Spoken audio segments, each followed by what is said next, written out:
ഡൽഹി ആസ്ഥാനമായി പ്രവർത്തിക്കുന്ന കൈസൺ എന്ന PR ഏജൻസിയാണോ പിണറായി വിജയൻ്റെ നാവ്? അങ്ങനെയാണെങ്കിൽ RSS വാക്കുകൾ ഉച്ചരിക്കുന്നൊരു PR ഏജൻസിയുമായിട്ടാണോ ശ്രീ പിണറായി വിജയൻ നടക്കുന്നത്? അപ്പോൾ ആ PR ഏജൻസിയുടെ പണം കൊടുക്കുന്നത് RSSൻ്റെ ആസ്ഥാനത്തു നിന്നാണോ? അതുകൊണ്ടാണോ RSSൻ്റെ ശബ്ദത്തിൽ ഒരു PR ഏജൻസിക്ക് സംസാരിക്കാൻ കഴിയുക?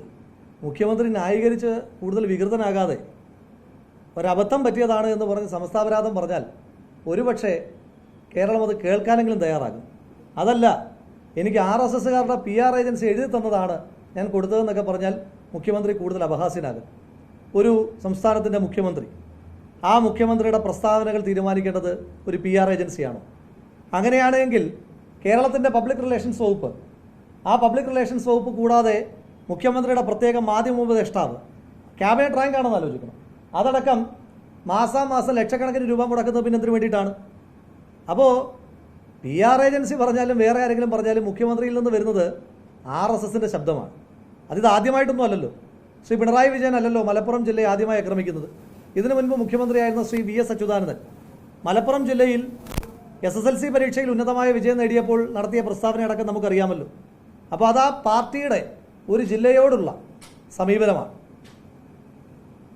അൻവറിനോടുള്ള ദേഷ്യവും വിരോധവും ഒരു ജില്ലയോടും ഒരു സമുദായത്തോടും തന്നെ മാറുന്നത് നല്ല ശീലമല്ല എന്ന് കേരളത്തിൻ്റെ മുഖ്യമന്ത്രി ഓർമ്മിപ്പിക്കുകയാണ്. അൻവർ പറയുന്ന കാര്യങ്ങൾ ഞങ്ങൾ എടുത്തിട്ടില്ല. ഞങ്ങൾ പറഞ്ഞുകൊണ്ടിരുന്ന ചില കാര്യങ്ങൾ അൻവർ കൂടി പറയുന്നുണ്ട്. അൻവർ പറയുന്ന ഏത് കാര്യമാണ് ഞങ്ങൾ പുതുതായിട്ട് എടുത്തിട്ടുള്ളത്? ഇപ്പോൾ കേരളത്തിൻ്റെ മുഖ്യമന്ത്രി ഓഫീസ് കേന്ദ്രീകരിച്ചുകൊണ്ട് സ്വർണം കടത്തുന്നു. അത് ശ്രീ രമേശ് ചെന്നിത്തല കേരളത്തിൻ്റെ പ്രതിപക്ഷ നേതാവായിരുന്ന കാലം തൊട്ട് നമ്മൾ ഉന്നയിച്ചുകൊണ്ടിരിക്കുന്ന ആരോപണമല്ലേ? ADGP അജിത് കുമാർ, അയാൾ കേരളത്തിലെ ക്രിമിനൽ ആക്ടിവിറ്റികളുടെ കൊട്ടേഷൻ ലീഡറാണ് എന്നുള്ളത് പ്രതിപക്ഷ നേതാവ് ശ്രീ VD സതീശൻ ഉന്നയിച്ച ആരോപണമല്ലേ? ഇനി RSS നേതാക്കന്മാരായ ദത്താത്രേയ ഹൊസബല്ലയുമായും റാം മാധവുമായും ADGP അജിത് കുമാർ മുഖ്യമന്ത്രിക്ക് വേണ്ടി ചർച്ച നടത്തി എന്ന വാർത്ത പുറത്തേക്ക് കൊണ്ടുവന്ന പ്രതിപക്ഷ നേതാവ് ശ്രീ VD സതീശനല്ലേ? അപ്പോൾ അങ്ങനെ പ്രതിപക്ഷം പറയുന്ന ചില കാര്യങ്ങൾ ഇന്ന് PV അൻവർ ഏറ്റു പറയുന്നു.